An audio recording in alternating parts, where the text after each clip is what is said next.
గాజాలో ఇంకా మృత్యుఘోష ఆగలేదు.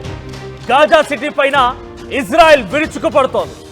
హమాస్ అంతమే లక్ష్యంగా డ్రోన్లు వైమానిక దాడులు పాల్పడుతోంది ఇజ్రాయెల్ దాడుల్లో ఇప్పటివరకు 50 మంది మరణించారు. మృతుల్లో 12 మంది చిన్నారులే ఉన్నారు. ఇజ్రాయెల్ దాడులని తట్టుకోలేక గాజాను వదిలి ఇప్పటికే 2,50,000 మంది పౌరులు గాజాను వదిలి వెళ్ళిపోయారు. మనం చూస్తున్న విజువల్ చూడండి. గాజాలో నిజంగా ఒక దయనీయమైన పరిస్థితి, ఒక దారుణమైన పరిస్థితి. ఈ పదాల కంటే ఇంకా ఏవైనా గొప్ప పదాలు ఉన్నా కూడా వాటిని కూడా వాడచ్చు. అక్కడ ఇప్పటికే 80,000 మంది మరణించారు.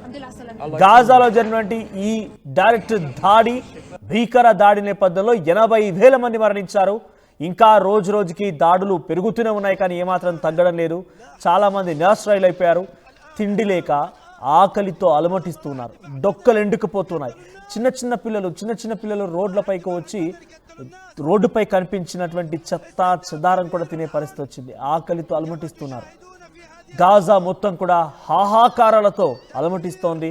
గాజాలో చాలా విపత్కరమైన పరిస్థితి, ఎవరు కూడా ఊహించినటువంటి ఒక పరిస్థితి నెలకొంది. గాజా పైన ఎందుకు ఇజ్రాయెల్ ఈ స్థాయిలో దాడి చేయాల్సి వస్తుందనంటే, హమాస్ అనేటువంటి ఓ సంస్థ ఇజ్రాయెల్కి సంబంధించి వ్యతిరేకంగా వెళ్తుంది. ఐడియాలజికల్ డిఫరెన్సెస్ ఉన్నాయి. మరీ ముఖ్యంగా పలిస్తీనాకు సంబంధించి ప్రత్యేక దేశంగా ప్రకటించుకోవడానికి స్వేచ్ఛని ఇవ్వడం కోసం ఇజ్రాయెల్ బందీగా ఉన్నటువంటి కొంతమంది పలిస్తానీలని విడిపించాలని, తర్వాత పలిస్తాన్ని ప్రత్యేక దేశంగా చూడాలనే ఒక ఉద్దేశంతో హమాస్, హెజ్బుల్లా లాంటి సంస్థలు గాజా, తర్వాత సిరియా ఈ ప్రాంతాలకు సంబంధించి లెబనాన్, సిరియాలకు సంబంధించినటువంటి ఈ ప్రాంతాల్లో కూడా కొంత తలదాచుకొని తమ ఉద్యమాన్ని కొనసాగిస్తున్నారు. అయితే ఎక్కడైతే వారంతా తలదాచుకున్నారో వారిపై దాడి చేసే క్రమంలో గాజాలో కూడా భీకరంగా దాడులు జరుగుతూ ఉన్నాయి. ఒక్కసారి మనం విజువల్లో చూడండి ఏ స్థాయిలో అక్కడ బాంబ్ బ్లాస్ట్ జరుగుతున్నాయనేది. ఇజ్రాయెల్ అధ్యక్షుడు నేతన్యాహు ఏమాత్రం వెనక్కి తగ్గడం లేదు. చాలా భయంకరమైనటువంటి దాడితో గాజాలో ఒక విపత్కరమైనటువంటి పరిస్థితిని తీసుకొస్తున్నారు. సో ఇజ్రాయెల్ ఏకంగా ఇరాన్ చేసేటువంటి దాడిని సమర్థవంతంగా తట్టుకోగలిగింది. ఒక్క బాంబుని కూడా అక్కడి సామాన్య ప్రజలపై పడకుండా, సామాన్య ప్రజల యొక్క ప్రాణాలు పోకుండా కాపాడుకోగలిగింది ఇజ్రాయెల్. అంటే తమ యొక్క విపత్తులో ఎదుర్కొనే శక్తి అర్థమవుతోంది, దాడి చేయగల సామర్థ్యం ఉందనేది అర్థమవుతోంది. టెక్నికల్గా, టెక్నాలజీ పరంగా చాలా ముందుండే దేశంగా కూడా అర్థమవుతోంది. ఇప్పుడు ఇజ్రాయెల్ లాంటి అంతటి ఎక్స్పర్టైజ్డ్ వెపనిజం మెకానిజం ఉన్నటువంటి ఆ దేశంతో గాజా లాంటి ఒక నిరాశ్రయమైనటువంటి దేశం, గాజా లాంటి ఒక విపత్కర పరిస్థితిని ఎదుర్కొంటున్న దేశం, ఆకలితో అలమటిస్తున్న దేశం కొట్లాడుతోంది. గాజా లాంటి ఆ ప్రాంతం పైన హమాస్, హెజ్బుల్లా సంస్థలు తలదాచుకుంటూ ఉంటే హమాస్ని అంతమొందించిన లక్ష్యంగా గాజా దాడి చేసింది. నేను మళ్ళీ చెప్తున్నాను, 80,000 మంది ఇప్పటివరకు గాజాలో మరణించారట. సో ఈ రోజు కూడా నేను చెప్పే ఈ వార్తలో 50 మంది మరణించారని జరిగిన దాడిలో, దాంట్లో 12 మంది చిన్నారులే ఉన్నారు. ఒకసారి నిన్న ఎటువంటి దాడి జరిగింది దాని తాలూకా దృశ్యాలను చూద్దాం. طائرات الاستطلاع بيجي حوالي 10 صواريخ رمت على جنب الخيام احنا بننزل يعني مش عارفين وين نروح لحد الان الاستطلاع متواصل.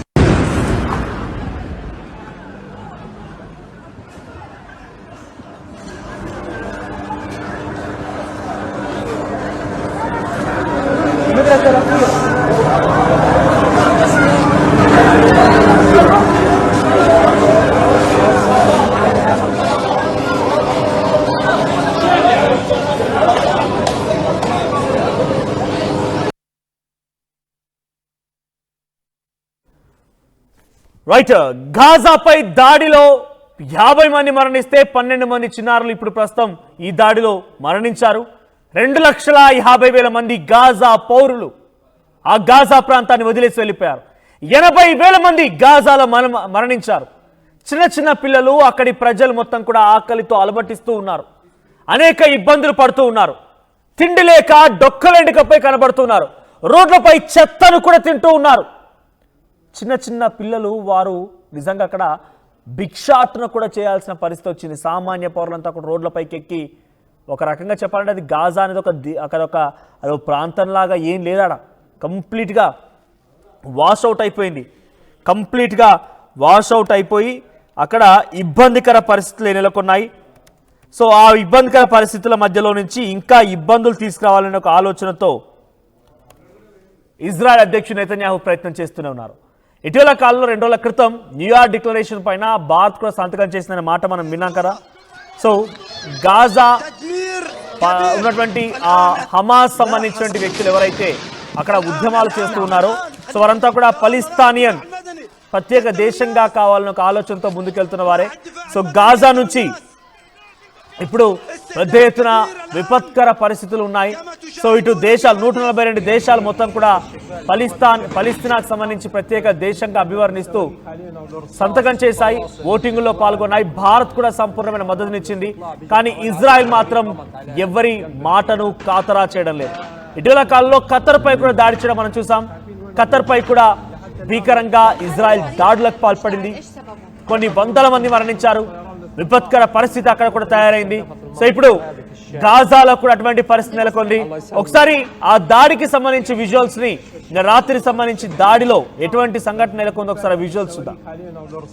متواصل من الكواد طائرات الاستطلاع بيجي حوالي 10 صواريخ رمت على جنب الخيام يعني مش عارفين وين نروح لحتى الان الاطلاق متواصل. هذا الطريق المشتعل ايش سببه؟ سببه استهداف من طيران الاستطلاع، اكثر من 20 صاروخ استهدفت المنطقه هذه في الشارع. الحمد لله على السلامة. الله يسلمك. الآن لا حصر الآن نعم. الآن خليك يا الله راح الدفاع المدني قتلوا الناس، راح الدفاع المدني قتلوا الناس. అయితే ఇంతకీ ఈ ఉద్యమానికి గల ప్రధాన కారణం ఏంటి? ఇజ్రాయిల్లో అత్యధికులంతా కూడా ఒక మతాన్ని ఆచరిస్తున్నవారు. అదే పలిస్తానికి సంబంధించి చూస్తే వారు వేరే మతాన్ని, అంటే ఇస్లామిక్ దేశానికి సంబంధించినటువంటి ఒక దేశంగా పలిస్తానా అనేది ఏర్పడాలని ఒక ఆలోచనతో ఉంది. సో పలిస్తీనా అనేది ఒక దేశంగా తనకు తాను అభివర్ణిస్తూ ఉంటే కొన్ని దేశాలు ఇటీవల 142 దేశాలు దాన్ని ఒక దేశంగా గుర్తించాలని ఒక ఆలోచనతో సంతకం చేశాయి. సో ఇప్పుడు గాజా అనేది పలిస్తీనాలో ఒక భాగం అనేది పలిస్తీనా భావిస్తోంది. కానీ గాజా అనేది ఒక టెరిటరీ. అంటే ఉదాహరణకు మన దగ్గర లక్షద్వీప్, అండమాన్ నికోబార్ ఏ రకంగా భారతదేశంలో ఉన్నటువంటి 7 ద్వీపాలుగా చెప్తూ ఉంటామో పలిస్తీనాకు సంబంధించిన దాంట్లో ఒక ద్వీపం అనేది గాజాగా భావిస్తోంది. సో గాజాలో ఇప్పుడు ప్రత్యేకమైనటువంటి ఒక హమాస్ మిలిటెంట్ గ్రూప్స్ అధికారంలో ఉంది. అక్కడ పొలిటికల్ గ్రూప్స్ హమాస్ అనేది అధికారంలో ఉంది. అక్కడ ఆ గాజాను మొత్తాన్ని కూడా రూల్ చేస్తోంది. ఎక్కడ గాజా గనక పలిస్తానీ వ్యతిరేకలకు సంబంధించి పలిస్తానీ చేజిక్కిపోతుందో, పలిస్తానికి వశమవుతుందో అప్పుడు ఇజ్రాయెల్ ఇబ్బంది ఎదుర్కొంటుందని చెప్పి 2023 నుంచి ఈ ఉద్యమం స్టార్ట్ అయితే, ఈ యుద్ధం జరగడం మొదలు పెడితే అప్పటి నుంచి కూడా హమాస్లు ఇజ్రాయెల్పై దాడి చేయడాలు, ఇజ్రాయెల్ హమాస్పై దాడి చేయడాలు. ఈ మధ్యలో గాజా ప్రజలు, పౌరులు మొత్తం కూడా చాలా తీవ్రమైన ఇబ్బందులు ఎదుర్కొని ప్రాణాలు కోల్పోయారు. 80,000 మంది ఇప్పటి వరకు మరణిస్తే 2,50,000 మంది ఆ ప్రాంతాన్ని వదిలి వేరే ప్రాంతానికి వెళ్ళిపోయారు. నిన్న జరిగిన దాడిలో 50 మంది మరణిస్తే 12 మంది సుమారుగా చిన్నారులే ఉన్నారు. దాంట్లో హాహాకారాలు, ఆకలితో అలమటించేటువంటి అక్కడి దృశ్యాలు చాలా కలవరపాటు గురి చేస్తూ ఉన్నాయి. సో ప్రపంచ దేశాలు మొత్తం కూడా యుద్ధాన్ని ఆపాలి అని చెప్పి డొనాల్డ్ ట్రంప్ చెప్తూ ఉంటే ఆయన సన్నిహితులైనటువంటి ఇజ్రాయెల్ అధ్యక్షుడు నెతన్యాహు మాత్రం యుద్ధాన్ని ఆపకపోగా యుద్ధాన్ని మరింత రెచ్చగొట్టి యుద్ధాన్ని మరింతగా ముందుకు తీసుకెళ్లి రోజు రోజుకి యుద్ధాన్ని తీవ్రతరం చేస్తూనే ఉన్నాడు. సో ప్రస్తుతానికి 2023 నుంచి ఇజ్రాయెల్ హమాస్ పై దాడి చేసే క్రమంలో గాజాపై దాడి చేస్తూనే ఉంది. Gaza has a long and complex history of being controlled by various empires. Gaza అనేది ప్రతినిత్యం ఏదో ఒక ఎంపైర్ ద్వారా కంట్రోల్ చేయబడింది. ఒకప్పుడు బ్రిటన్, ఈజిప్ట్, ఇప్పుడు ఇజ్రాయెల్. సో వివిధ దేశాలు మొత్తం కూడా ఆ గాజాని కంట్రోల్ చేస్తున్నాయి. కానీ గాజా మాత్రం పాలిస్తానికి సంబంధించినటువంటి ఒక ప్రాంతంగా ఉండాలనుకుంటోంది. అందుకే హమాస్లు అక్కడ పలిస్తానీ వేర్పాటువాదులందరూ కూడా పలిస్తానీ ప్రత్యేక దేశంగా పిలవాలని ఒక ఆలోచనతో వారంతా కూడా హమాస్ లా మారిపోయి ఇజ్రాయెల్ పై యుద్ధం చేస్తూనే ఉన్నారు. సో ఇప్పటివరకు ఈ యుద్ధంలో గాజానే చాలా తీవ్రంగా నష్టపోయింది. గాజానే పూర్తిగా తమ ప్రజల్ని, తన పౌరుల్ని, తమ ఆస్తిని మొత్తాన్ని నష్టపోయింది. కానీ ఇజ్రాయెల్కి చీమ కుట్టినట్టు కూడా అవ్వలేదు. సో ఇజ్రాయెల్ రోజు రోజుకి ఇంకా యుద్ధాన్ని పెంచుతోంది. రాత్రి జరిగినటువంటి ఈ దాడిలో కూడా సుమారుగా 50 మంది మరణిస్తే దాంట్లో 12 మంది చిన్నారులే ఉన్నారు. సో రోజు రోజుకి ఈ యుద్ధం ఇంకా పెరుగుతోంది. నిన్న మొన్న ఖతర్ పై కూడా దాడి చేయడం చూసాం. ఇప్పుడు మళ్ళీ గాజా పైన ఇజ్రాయెల్ తమ వైమానిక దాడులతో, డ్రోన్ దాడులతో విరుచుకుపడింది. గాజాలో ఒక విపత్కర పరిస్థితి నెలకొన్నాయి. సో 2023 అక్టోబర్ 7 నుంచి ఇజ్రాయెల్ సరిహద్దుల్లో హమాస్ దాడికి పాల్పడింది. 1200 మంది ఇజ్రాయెల్ పౌరులని అప్పుడు హమాస్ కూడా అంతమొందించింది. మరోసారి 251 మందిని హమాస్ బందీలుగా కూడా తీసుకెళ్లింది. ప్రతిగా గాజాపై ఇజ్రాయెల్ భీకరమైనటువంటి దాడులు చేయడం మొదలుపెట్టింది. 64,000 మంది సుమారుగా గత 2 నెలల క్రితం మరణించిన లెక్కల ప్రకారంగా 64 మంది ఉంటే ఇప్పటివరకే ఆ సంఖ్య 80,000కు చేరింది. 85,000 మంది మరణించారు. సో దాంట్లో మరో 400 మందికి పైగా ఆచూకీ కూడా లేకుండా పోయినట్టు తెలుస్తోంది. సో చాలా పెద్ద ఎత్తున తీవ్రమైన ఆస్తి నష్టం, ప్రాణ నష్టం కూడా జరుగుతోంది.